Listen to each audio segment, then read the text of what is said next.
Ambassador, as you know, the Syrian city of Aleppo is the last major city there, the last refuge of the Syrian middle class.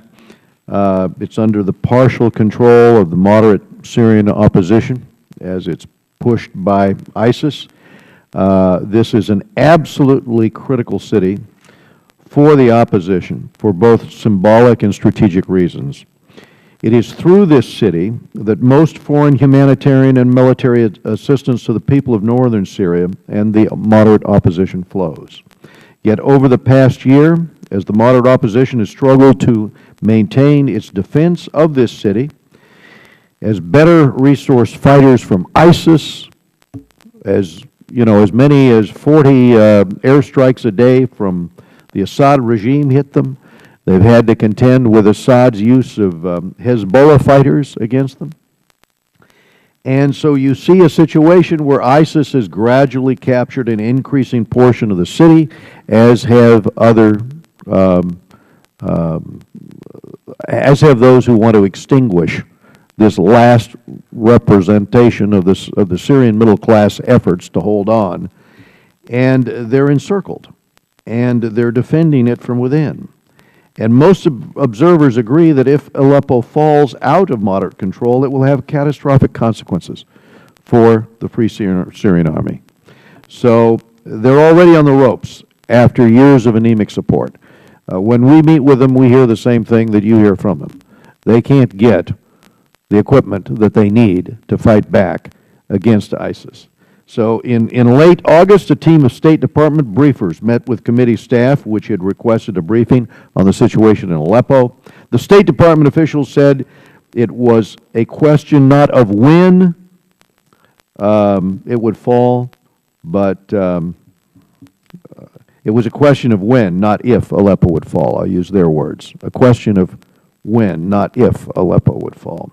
When our staff asked if the administration viewed preventing the fall of Aleppo as a strategic priority, the State Department said that the administration was still trying to decide if it was, which sounded like diplomatic speak for no. And as events have played out over the past few months, it seems clear that that was the case. ISIS continues to advance on Aleppo. The barrel bombs continue to drop on the city, and this is now on a daily basis. So, Ambassador, if we are serious about combating ISIS in Syria, we cannot let Aleppo fall. It is far more strategically important than Kobani, and far more lives are at stake, yet nearly all of our airstrikes are focused not in that area, but up in Kobani.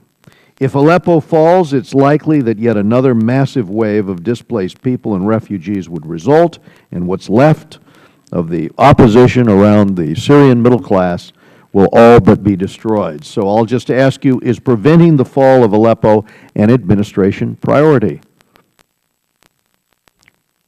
Thank you, Mr. Chairman. Let me address that question a few ways, and we're very focused on the situation in Aleppo. I want to be clear on what our authorities are to conduct military action in Syria. Right now, we are acting pursuant to requests from the Iraqi government to the United Nations Security Council to protect them against ISIL. So all of our kinetic operations in Syria are focused on ISIL. Where ISIL is operating in these areas, I can assure you that my DoD colleagues are looking very closely at what we can do against ISIL. On the Aleppo situation, we're very focused on what we can do. That is why General Allen and I have made about 4 trips to Turkey over the last couple months, and the focus of the conversation with the Turks is how we might be able to work together to begin to improve the situation there. We're obviously doing a number of things with the moderate opposition in these areas, which I can't discuss here, but all I can do is assure you, Mr. Chairman, that we're very focused on this situation and looking at ways to allow them to hold the line. ISIL is north of Aleppo, kind of just south of the Turkish border, within the city of Syria, within the city of Aleppo itself and surrounding areas. It's not so much ISIL. But what we are focused on in terms of kinetic action, it is ISIL targets.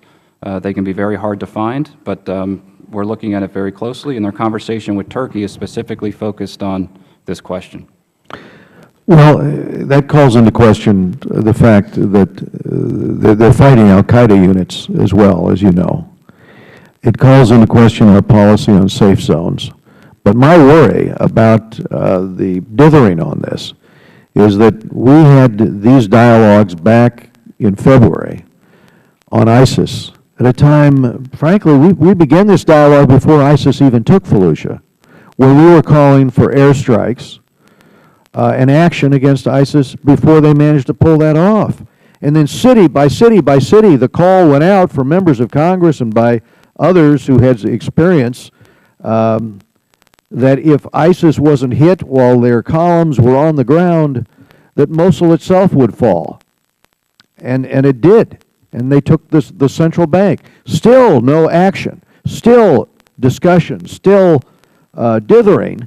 And now we're at the point where we see the last major stronghold for the Syrian middle class trying to hold off ISIS and hold off Al-Qaeda on one front and hold off the barrel bombs, and we still can't seem to see any policy that will rescue the city. And when we directly ask whether it's a strategic objective to try to hold against the fall of that city, the response we get is we're still trying to decide. We can be still trying to decide after we've lost the ability to reverse what's going on in Syria, just as we lost that ability to reverse what was going on in western Iraq because we didn't hit the targets prior to them taking Mosul. So anyway, my time has expired, and we will now go to Mr. Sherman of California. We will return to Mr. Engel.